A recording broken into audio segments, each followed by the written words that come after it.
Today's rhythm exercise is focused on the simple time signature 3/4. This is part 7 of 12.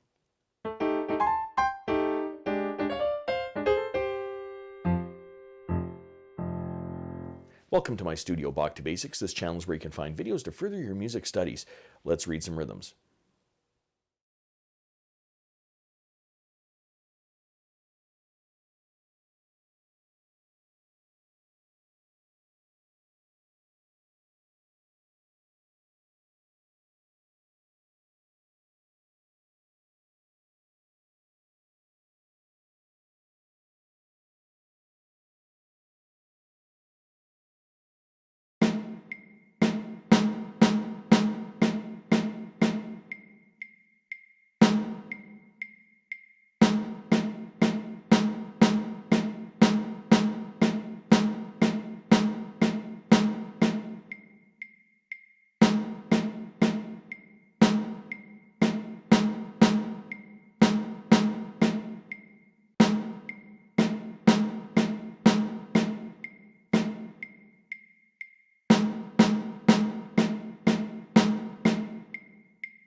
If you found this video helpful, click like or subscribe, or visit my Patreon page linked in the description below for early access to videos like these and, well, whatever else I'm doing over there. Thanks for watching. I'm just a music teacher having fun. Catch you on the next one.